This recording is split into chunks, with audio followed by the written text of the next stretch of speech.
김민아의 시사 위키. 오늘의 중요한 뉴스를 다각도로 분석해보는 시사위키 시간, 김민아 기자님 나오셨습니다. 안녕하세요. 안녕하세요. 시사위키 오늘의 첫 번째 항목은 뭔가요? 기승전 소득주도 성장인데요. 예. 이 자리에서 고용 참사, 그다음에 김동연 장하성 갈등 이런 얘기 쭉 하지 않았습니까? 네. 최근에 이제 보수 정당과 보수 언론이 최근에 거의 모든 경제 문제의 원흉은 소득주도 성장이다. 이렇게 지금 얘기하고 있는 그런 상황인데 어허. 이 정말인가 한번 같이 알아봐야 되겠습니다. 네, 재밌겠네요. 이거 지난번에 얘기한 김동연 장하성 대립 이거 어떻게 돼가고 있는지 좀 궁금하거든요. 이 대통령하고 국무총리가 직을 걸어라 이렇게 경고도 하긴 했는데. 예. 어제 김동연 경제부총리가 국회에 갔는데 거기서 이렇게 얘기했습니다. 컨트롤 타워는 나고 장하성 이 실장은 스태프다. 아하. 내가 다 책임지는 것이고 장하성 실장과는 큰 틀에서는 생각이 같지만 다른 부분도 있다. 그래서 오늘 신문에 또 장하성 김동연 충돌 막 이래갖고 쭉 네. 나왔습니다.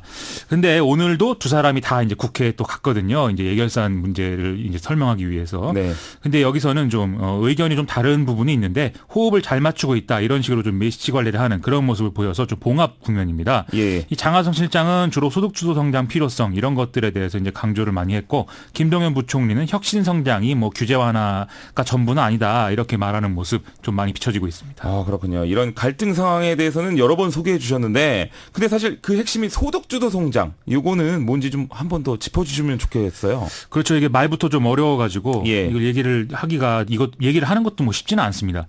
근데 원래 이제 과거 정부들의 어떤 성장론이라는 것은 주로 기업 중심이었거든요. 예. 기업이 이제 이윤을 많이 거두면 그걸로 이제 노동자들의 임금도 올려주고 또 세금도 많이 내서 전체적인 경제가 성장을 한다. 이런 네. 개념인 거죠.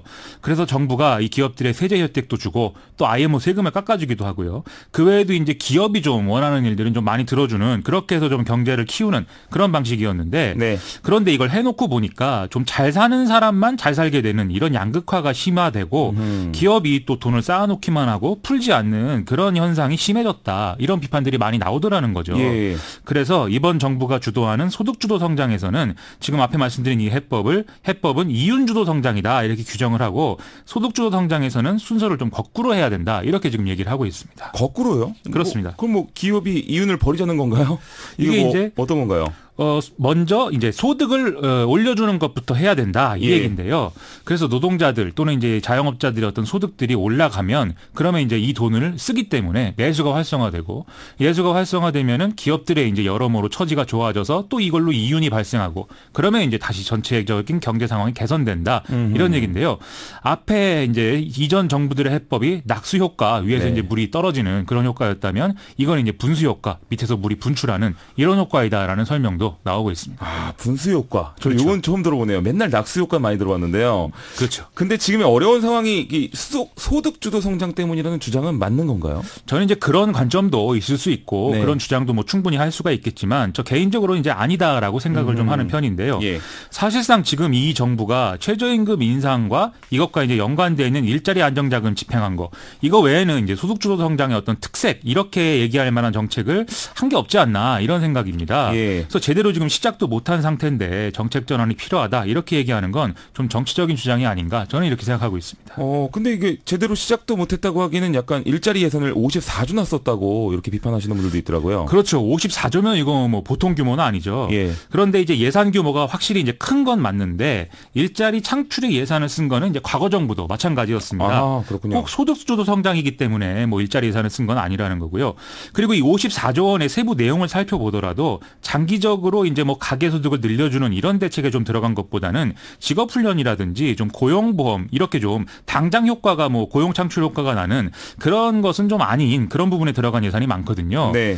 그래서 이제 그 일자리 직접 예산에 들어간 것도 주로 고령층을 대상으로 하는 공공부문 일자리에 좀 들어간 걸로 지금 나오고 있는데 이것도 지속 가능한 일자리는 아니고 또 동시에 과거 정부도 이런 부분들은 이 비슷한 어떤 논리로 접근을 했던 그런 부분입니다. 약간 좀 실용적으로 쓰지 못했다는 말씀이신 것 같은데 결국은 예산을 좀 더 제대로 써야 된다는 얘기네요. 그렇습니다. 그런 비판은 충분히 가능하고 저도 이제 그런 비판을 많이 이제 하고 싶은 그런 마음인데 네.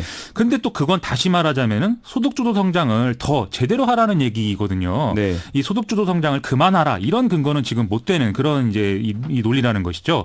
그리고 소득주도 성장을 그만하라는 거는 결국 과거의 해법으로 이제 돌아가자는 건데 그건 뭐냐면 이 토목공사를 해서 건설 경기를 부양하고 그 우리 이제 빚내서 집 사고 정부는 기업의 세금 깎아주고 우리는 또 비정규직으로 장시간 노동을 해야 되고 뭐 이러자는 건데 네. 그렇게 해서 우리가 이렇게 좀 불행한 처지가 된 거 아니겠습니까? 그 저는 약간 좀 이게 항상 IT나 뭐 게임 뭐 이런 쪽에 가까이 있다 보니까 그렇죠. 이런 쪽이 굉장히 돈도 많이 벌고 앞으로 사업성도 밝거든요. 그런데 그렇죠. 항상 이런 얘기들 나오는 거 보면 항상 토목공사, 뭐 건설, 막 약간 이런 쪽으로 많이 집중되는 것 같아요. 더군다나 이제 장시간 노동하고 불안정한 일자리라는 건 사실 게임 회사가 굉장히 심각하죠. 한번 뭐 이 게임 개발이 이 일정이 뭐 가까워지면은 네. 뭐 밤새서 일해야 되고 뭐 그러지 않습니까? 아니 뭐 그렇지는 않은 것 같은데 기업 쪽으로 요즘 뭐 게임 회사들 워낙 잘 되고 있기도 하고 또 IT 회사 전체가 또 다 게임 회사는 아니니까요. 그렇죠. 그건 예, 맞습니다. 맞아요.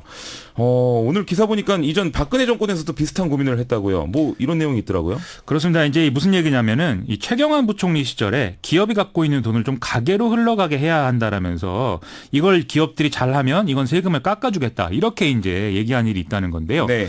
이게 이제 가계 소득을 늘려줘야 한다고 봤다는 점에서 소득주도 성장과 차관이 비슷한 부분이 있는 거는 맞습니다.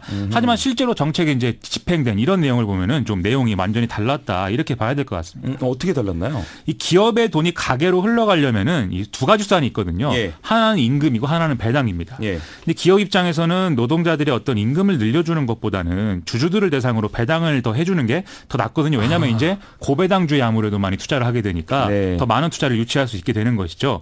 하지만 지금 정부의 소득주도 성장이라는 거는 명확하게 지금 임금을 늘리라는 거기에 지금 방점이 찍혀 있습니다. 네. 그럼 뭐 앞으로 어떻게 해야 될까요? 전문가들이 지금 공통적으로 지적하고 있는 거는 일단 정부 지출을 지금보다 늘려서 경기를 활성화하는 데 집중해야 된다라는 거고요. 그러면서 좀 경제 구조의 변화 이런 것들을 모색하면서 이것으로 인한 충격을 완화할 수 있는 사회 안전망을 확충해야 되고 그다음에 지금 위기에 빠져 있는 제조업 등의 어떤 핵심 산업을 어떻게 혁신할 것인가 이런 좀 대안을 마련해야 한다는 것입니다. 여기엔 당연히 말씀하신 어떤 IT 기업이라든지 네. 이런 기술들이 좀 결합을 해서 좀 더 이제 최첨단 기술들을 이제 활용할 수 있는 그런 산업이 돼야 되겠죠. 그러니까요. 또 이런 과정을 효율적 생산적으로 하기 위한 사회적 대화 틀도 마련해야 된다. 이런 대안들 나오고 있습니다. 그렇죠. 돈을 너무 쓰면 또 나라빚이 걱정 아닙니까? 그런 부분도 분명히 있습니다. 국가 채무가 너무 과다하면 이것도 문제가 될 수밖에 없는 게 네. 돈을 써야 할 때 못 쓰게 되는 상황이 발생할 수가 있기 때문인데요.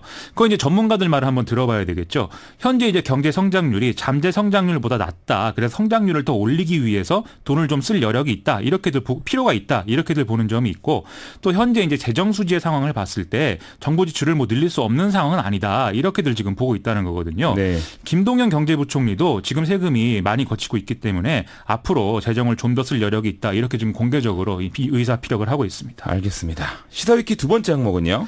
국회 환경노동위원회가 뭐 이정미 정의당 대표를 고용노동소위에서 배제하고 예결산 기금 심사소위에 배정했다. 이렇게 했다고 해서 뭐 논란이 일고 있는데요. 이게 뭐 말만 들어서는 뭔지 모르겠는데 무슨 네. 일이 일어난 것인지 한번 같이 알아보시죠. 아니 배제를 했다고요? 그렇습니다. 네. 이게 어떻게 이제 그럴 수가 있죠? 이게 국회 환경노동이라는 데는 이제 환경 문제나 노동 문제를 다루는 이제 국회 상임인데요. 네. 이 상임위원이 16명입니다. 근데 이 16명이 모든 문제를 한 번에 다 같이 처리할 수가 없으니까 각 분야별로 또 소위라는 걸 만들어서 여기서 이제 따로 또 역할을 나눠서 논의를 하게 되어 있습니다. 나눠서 하자 이거군요. 그렇죠. 네. 이 중에 고용노동 소위는 노동 문제 관련 법안을 다루는 소위인데 그래서 여기에 보통 이제 노동 문제에 전문성이 있는 진보정당 소속 위원들을 좀 배려해서 넣어주거든요. 네. 근데 이번에는 이제 빼버렸다 뭐 이런 얘기죠. 좀 신기하네요. 약간 안 그래도 저희 같은 일반인이 보기에도 그분들이 좀 더 전문적이지 않을까 싶은데 왜 그렇게 됐는지 좀 궁금합니다. 지금 환노위원장을 맡고 있는 자유한국당의 김학용 의원 설명을 들어보면 이런 얘기인데요. 전체 상임위원이 이제 16명인데 소위가 10명이라는 것은 숫자가 너무 많다. 이건 좀 비효율적이다. 그래서 8명으로 이제 줄이도록 했는데 이 8명을 각 당의 의석수 비중으로 나누면 일단 여당인 더불어민주당이 과반 4명 갖고 가야 되고 나머지 4명을 야당이 나누면 자유한국당 3명 그리고 바른미래당 1명 이렇게 나눌 수밖에 없다. 이런 얘기인 것이죠. 아, 그런 결정은 누가 하는 건가요? 이런 결정은 이제 교섭단체 간사들이 모여서 이제 합의를 하게 되어 있는데요. 예. 교섭단체라는 것은 이제 20인 이상의 의원으로 구성이 되는데 지금은 더불어민주당, 자유한국당, 바른미래당이 지금 교섭단체를 구성하고 있습니다. 네. 원래는 정의당 6명하고 민주평화당 14명이 합쳐서 이 20명이니까 이렇게 공동교섭단체를 지금 간신히 구성한 상태였는데요. 그 노회찬 의원 사망하는 사건이 벌어지면서 이 교섭단체가 이제 깨졌죠. 아, 그렇군요. 즉 정의당은 논의에 끼지도 못한 상태에서 다른 당들끼리 그냥 결정을 해버린 거네요. 지금 뭐 그런 상황이 돼가지고 정의당은 뭐 이 결정 자체가 뭐 다수당의 횡포다 이렇게 지금 주장을 하고 있습니다. 그리고 고용노동소위 10명을 8명으로 줄이자는 논의를 시작한 것이 뭐 처음부터 이정미 대표를 배제하려고 한 거 아니냐 이렇게든지 주장을 하고 있는데요. 예. 뭐 의도는 뭐 다시 논해봐야 되겠지만 더불어민주당 이용득 의원이라든지 바른미래당 이상돈 의원 같은 경우도 이 이정미 대표를 배제하는 것은 합리적이지 않다라면서 항의를 한 그런 상황이었습니다. 그렇군요. 여당도 동의했다는 건데 원래 정의당은 여당이랑 좀 의견이 비슷하지 않나요? 지금 많이들 이제 그렇게들 보시죠. 예. 정의당은 민주평화당하고 함께 이제 언론에서는 범여권 이렇게 구분을 해서 좀 비슷한 색깔 아니냐 이렇게 했는데 하지만 최근에 이제 최저임금 산입범위 조정 문제라든지 또 은산분리 완화 이런 규제 완화 문제 이런 것들에서는 정의당이 좀 여당이 비판적인 이런 태도를 좀 보였습니다. 그래서 이정미 대표를 이번에 배제한 것도 앞으로 환노위에서 뭔가 노동 관련 민감한 사안을 다루려는 거고 그래서 뭐 걸림돌을 미리 제거한 거 아니냐 이런 의구심도 지금 정의당 쪽에서는 가지고 있는 그런 상황인데요. 네. 과거에 이제 사례들도 있고 해서 여러모로 좀 이것에 대해서는 걱정이 큰 모양입니다. 과거 사례라는 게 어떤 건가요? 예를 들면 이제 민주노동당 시절의 예를 들어볼 필요가 있겠는데요. 그 당시에 이제 한나라당하고 열린우리당이 비정규직법을 처리를 하는 과정이 있었는데요. 비정규직을 보호한다는 그런 법이었지만 원래는 이제 2년 이상 고용이 유지될 경우에는 비정규직을 정규직화해주게 돼 있었거든요. 근데 이 규정이 사실상 무력화되는 이런 상황이 있었습니다. 그래서 뭐 1년 11개월만 고용하고 뭐 잘라버리는 이런 일들이 이제 일어나는 그런 단초가 된 그런 상황이었는데 그러면 안 된다고 해서 당시에 환노위 소속이었던 민주노동당의 단병호 의원이 혼자 반대하면서 뭐 의사봉을 붙들고 놓지 않는 이런 상황이 있었거든요. 그때 이제 한나라당 소속이었던 이경재 환노위원장이 경호권을 발동해서 경위들로 하여금 이제 단병호 의원을 이제 강제로 떼놓게 하고 법안 처리를 했고 열린우리당이 같이 이제 앉아서 그 처리를 하는 그런 상황들이 좀 있어서 네. 논란이 된 일이 있습니다. 그래서 혹시 이런 비슷한 일이 또 벌어지면 아마 여러모로 좀 논란이 커질 수도 있는 그런 상황이어서 좀 그러지는 말았으면 좋겠다 이런 말씀을 좀 드립니다. 약간 뭐 딴죽걸 사람을 미리 좀 빼버린 것 같은 그런 느낌이. 근데 뭐 그렇게 하겠느냐 이런 생각도 하는데 네. 좀 그러지 말았으면 좋겠네요. 뭐. 알겠습니다. 오늘 이야기 잘 들었습니다. 감사합니다. 고맙습니다.